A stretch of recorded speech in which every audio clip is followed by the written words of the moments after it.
Well, si Alex naman... Hindi ko kinakausap ko. Tay, pasensya na ho. Gusto mo muna sa akin manggaling bago ako makakuha ng pagkakataon.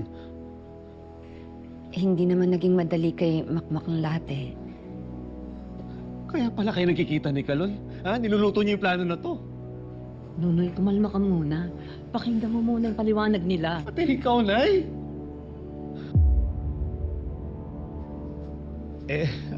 Alam niyo na palang lahat eh. Umayag na kayo. Pag ginagawa ko dito. Tay, Nonoy. tay, tay, tay.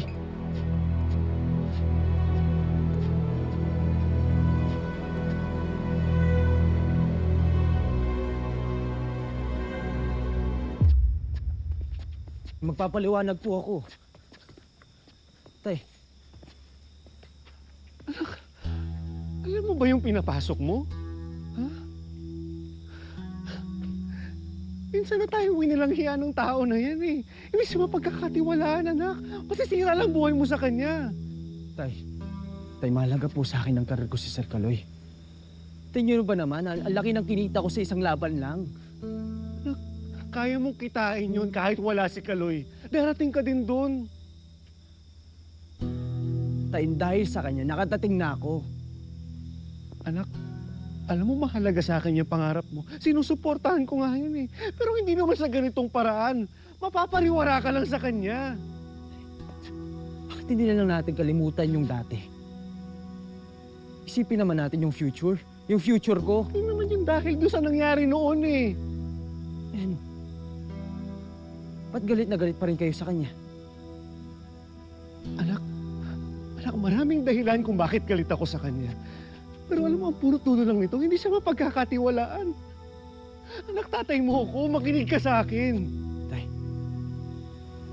mahalaga po yung opinion niyo sa akin. Pero malaki po ang opportunity na ibibigay sa akin ni Sir Kaloy. Anak, hindi.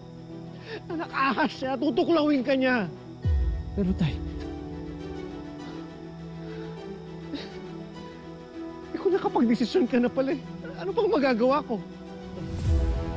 tay!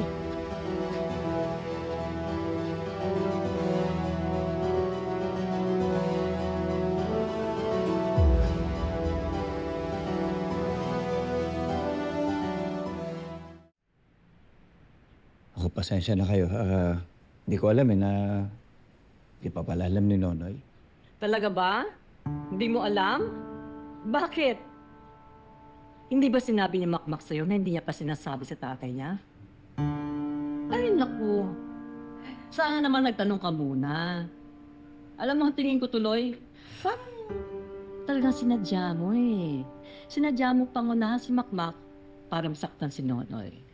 O, mami pa. Parang gagawin ko ang isang bagay para masaktan ko yung isang bata. Tulad ni Makmak. Hindi ko siguro.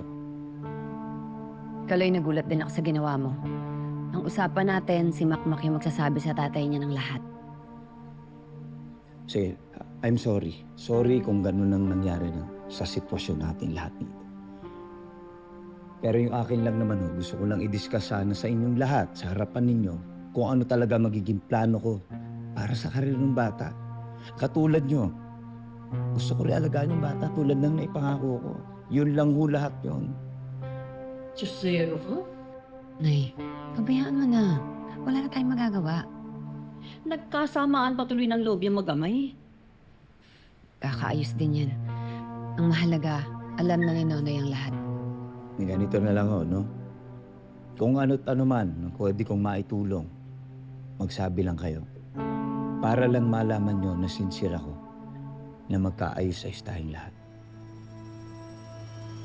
Ay no, tara. Nadia.